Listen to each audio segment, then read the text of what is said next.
Des ongles poussent sur la tête de cette femme. Les personnes atteintes de troubles rares. Un lutteur sans jambes. Une tumeur de 30 kilos. Une fille qui n'a pas de sang. Ou encore une femme avec des ongles au lieu des cheveux qui lui poussent sur la tête. Ce sont toutes les personnes qui vivent avec une maladie rare, mais qui ne se laissent pas abattre. Vous les verrez tous dans cette vidéo. Numéro 10. Une maladie sans précédent. Cathy Renfro est une fillette de 9 ans, originaire de Floride, qui souffre d'un trouble du développement très rare. Pendant sa grossesse, la maman d'Angie Renfro a appris au 6e mois que son bébé naîtrait avec une mégalencéphalie. La mégalencéphalie entraîne une croissance excessive du cerveau. Après la naissance, Cathy a développé d'autres symptômes que les spécialistes n'ont pas pu expliquer. Le plus visible était le tissu graisseux qui s'est accumulé autour de son visage et qui le déforme. Elle souffrait aussi régulièrement de crises d'épilepsie, ce qui l'empêchait de marcher ou de parler et l'obligeait à être nourrie via un tube. Le diagnostic était différent de celui établi antérieurement. Sa maladie est si étrange que les médecins pensent même à lui donner le nom de Cathy. Selon la maman de Cathy, prénommée Angie, sa fille a été testée pour toutes sortes de maladies, mais sans résultat. Cathy a également subi de nombreuses opérations à un très jeune âge, dont une opération du cerveau à l'âge de 9 mois. Elle fréquente une école spécialisée et vient heureusement d'une famille aimante et nombreuse qui lui accorde toute l'attention dont elle a besoin. Numéro 9. Peau de papillon. Si vous portez des chaussures douloureuses pendant un moment, il se peut que vous ayez quelques ampoules aux pieds. Joanna Collins, une adolescente de 16 ans du nord de Londres, a des ampoules sur tout le corps après n'importe quel contact physique. Elle souffre d'une maladie génétique rare, l'épidermolyse bulleuse, également connue sous le nom de maladie du papillon, une maladie héréditaire et incurable qui cause des ampoules sur la peau. Joanna présente la pire forme du syndrome et tout contact avec sa peau fine, comme le port de vêtements ou un câlin, provoque déjà des ampoules douloureuses. Il lui faut 1h30 pour se préparer pour l'école le matin et beaucoup plus le soir en raison des ampoules qu'elle subit pendant la journée. Sa mère, Charmila, l'aide chaque jour pour le long et douloureux processus de mettre et enlever ses vêtements. Joanna est l'aînée de 4 filles et ne peut se souvenir d'un jour sans douleur. Cette douleur est son quotidien. C'est une vie avec de nombreuses limites, car elle ne peut pas tout manger ni pratiquer certains sports. Pourtant, Joanna est positive et apprécie ses matières préférées, comme la littérature anglaise. Numéro 8. Des jumelles siamoises séparées. L'opération de 2006, au cours de laquelle des jumelles siamoises Kendra et Malaya Erin ont été séparées, a suscité beaucoup d'attention, tant au niveau national qu'international. Les petites filles, qui avaient alors 4 ans, ont subi une opération de 26 heures qui a été réalisée par une équipe de 6 chirurgiens et par 25 assistants. Les sœurs spéciales se sont fait connaître grâce à un court documentaire sur leur vie, un livre écrit par leur mère et de nombreux articles de presse. Elles ont également été invitées à plusieurs reprises à l'émission d'Oprah Winfrey, qui était alors très populaire. À leur naissance, les jumelles uniques ont dû se contenter d'un seul foie et d'un seul rein. Selon les médecins, elles n'étaient pas censées vivre plus qu'une journée. Mais le destin en avait décidé autrement. Malgré tout, l'opération visant à les séparer était nécessaire parce que les filles n'auraient pas été capables de grandir avec un seul rein commun. Leurs parents ont pris la décision la plus difficile de leur vie. Mais aujourd'hui, Kendra et Malia vivent séparées, comme 2 adolescentes heureuses. Numéro 7. Pénurie de sang. Heidi McGuire, 5 ans, a besoin d'une transfusion sanguine tous les mois pour pouvoir rester en vie.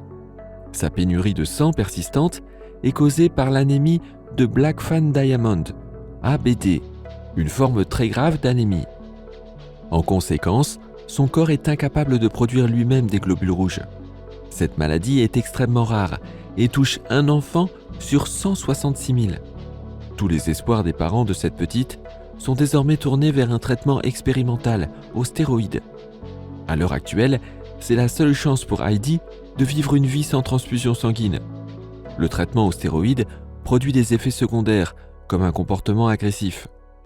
Après une période de 5 mois, il a été établi que les stéroïdes avaient échoué. Une greffe de moelle osseuse n'était pas possible pour l'instant, car un test de la moelle osseuse de Meg McGuire, la sœur d'Heidi, âgée de 8 ans, s'est révélé négatif. Dorénavant, Heidi continuera à dépendre des transfusions sanguines mensuelles, aux grandes dames de ses parents et de sa sœur. Numéro 6. Un lutteur sans jambes. Zion Clark est un lutteur de 22 ans, originaire de l'Ohio et qui est né sans jambes. Ce jeune lutteur est atteint du syndrome de régression caudale, une maladie très rare qui entrave la croissance de la partie inférieure de la colonne vertébrale. Ce syndrome ne se produit qu'une fois sur 100 000. En raison de son handicap, Zion a habité dans des foyers d'accueil jusqu'à l'âge de 16 ans, après quoi il a été adopté par sa mère Kimberly. Grâce au soutien inconditionnel et à la motivation de sa mère, Zion s'est découvert une passion pour la lutte. Auparavant, il était un élève difficile qui réagissait à ses frustrations et aux brimades qu'il subissait de la part de ses camarades et de ses professeurs.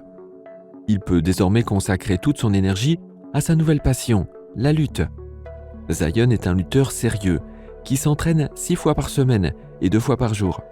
Selon son entraîneur, le fait qu'il n'ait pas de jambes est un gros inconvénient pour un lutteur. Mais Zion complète amplement cela par son énorme détermination et sa persévérance. Sa mère est très fière de lui et elle a toutes les raisons de l'être. Numéro 5. La maladie des os.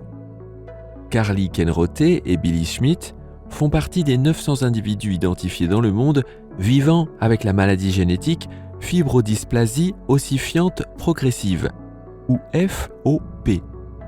La FOP est une maladie dans laquelle le tissu conjonctif est progressivement transformé en os. L'os est formé de muscles, de tendons, de ligaments ou d'autres tissus conjonctifs. Le processus est accéléré par une chute, une opération ou certaines maladies. Un nouvel os permanent est alors créé par le corps. La maladie de Carly a été découverte à l'âge de 5 ans et celle de Billy alors qu'il était encore bébé. Leurs familles se soutiennent mutuellement pour faire face à cette situation extraordinaire. Le durcissement croissant de leur corps a provoqué toutes sortes de désagréments, comme la scoliose chez Billy et l'incapacité de bouger sa mâchoire. Carly ne peut pas bouger son cou et ne peut pas regarder devant elle, à moins de se tenir sur une jambe. Ensemble, les familles ont pu réunir plus de 200 000 € pour la recherche d'un traitement. Tout espoir n'est pas encore perdu.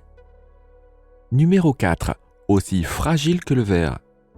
J'ai des os comme du verre, mais un roc de mari, a déclaré Stefania Gonzalez, une femme de 31 ans de Jacksonville, en Floride. Elle doit ses os fragiles à l'ostéogenèse imparfaite, une maladie génétique qui affecte la solidité de ses os. Stefania croit fermement que les défis qu'elle doit relever à cause de sa maladie ne sont pas sans raison. En fait, c'est un miracle qu'elle soit encore en vie, car elle est atteinte de la forme la plus grave de cette maladie. Depuis l'âge de 4 ans, elle est confinée dans son fauteuil roulant et son audition s'est également détériorée. Mais Stefania a une attitude extraordinairement positive. Elle a rejoint les forces de police où elle a travaillé pendant plusieurs années, jusqu'à ce qu'elle rencontre son mari Jordi. Le couple s'est rencontré grâce à une application de rencontre et ils se sont mariés 2 ans plus tard. Selon Jordi, Stefania est la personne avec la plus forte volonté qu'il ait jamais rencontrée. Comme elle le dit lui-même, « Ma vie n'est pas parfaite, mais je n'en changerai pour rien au monde. » Numéro 3. Une tumeur extrême. Andriadi, 34 ans, de Medan en Indonésie, avait une tumeur de 30 kg qui lui a été retirée. La croissance extrême de sa tumeur a été causée par une maladie nommée neurofibromatose. Cela a provoqué la formation de tumeurs géantes sur son tissu nerveux. Les tumeurs ont continué à grossir et au cours des 2 dernières années, il a constamment souffert et même marcher était extrêmement difficile pour lui. Andriadi n'a pas pu se payer une opération, mais grâce à une vidéo réalisée sur son état, un hôpital local lui a proposé une opération gratuite. Il a subi une opération très risquée qui a duré 4 heures avec quelques moments critiques, mais à la fin, le plus gros de la tumeur a pu être enlevé avec succès. Le joyeux Adriadi se sent libéré du lourd fardeau qu'il porte depuis des années. Il est très reconnaissant envers les médecins et toutes les personnes qui l'ont aidé et envisage l'avenir avec confiance. Numéro 2.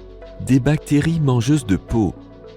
Pour Alex Lewis, un père de famille de 38 ans de Winchester en Angleterre, ce qui ressemblait au départ à une grippe ordinaire s'est poursuivi par la période la plus difficile de sa vie. La grippe s'est révélée être une infection mortelle causée par une bactérie mangeuse de peau. Ce papa d'un fils de 3 ans a alors perdu ses 4 membres et ses lèvres. En fait, ses chances de survie n'étaient que de 3%, mais après plus de 6 mois d'hospitalisation, 18 opérations et des amputations de ses bras, ses jambes et ses lèvres, il s'est lentement remis. Selon son chirurgien, Lewis est comme quelqu'un qui a survécu à l'explosion d'une bombe. Lewis est reconnaissant pour cette nouvelle chance dans la vie et s'occupe de collecter des fonds pour se procurer des ressources afin de pouvoir continuer à vivre de façon indépendante. Il a été la première personne à subir une opération chirurgicale utilisant la peau de ses épaules pour reconstruire ses lèvres. Maintenant, son fils n'a plus peur de son père. Avant de regarder le numéro 1, donnez un like à cette vidéo et abonnez-vous à la chaîne. N'oubliez pas d'activer la cloche pour obtenir nos dernières vidéos. Et voilà enfin l'histoire des ongles qui poussent sur la tête de cette femme. Il n'est pas très encourageant d'entendre de la part des médecins que vous êtes probablement la seule personne au monde qui souffre d'une certaine maladie. Et c'est ce qui est arrivé à Shanina Izome, une esthéticienne de 28 ans et ancienne étudiante en droit de Baltimore. Elle a une maladie très étrange, avec des ongles noirs qui poussent sur ses follicules pileux. D'après sa mère, des croûtes noires sont sorties de tout son corps, et elles ont poussé jusqu'à une certaine longueur, après quoi, elles sont tombées et ont repoussé. Les saillies étaient dures et pointues. La maladie a un effet négatif, non seulement sur sa peau, mais aussi sur ses os et sur ses yeux. Shanina est incapable de marcher sans une canne, et sa mère l'aide à sortir du lit tous les jours. Malgré les nombreux revers que sa maladie lui apporte, comme la perte de cheveux et la perte de poids extrême, elle est pleine d'espoir et a mis sur pied une organisation pour aider les personnes qui souffrent de maladies mystérieuses. Dans cette vidéo, vous avez vu que ces personnes atteintes de maladies rares ne se laissent pas abattre par quoi que ce soit ou par qui que ce soit. Laquelle de ces histoires vous a le plus ému ? Faites-le nous savoir dans les commentaires ci-dessous.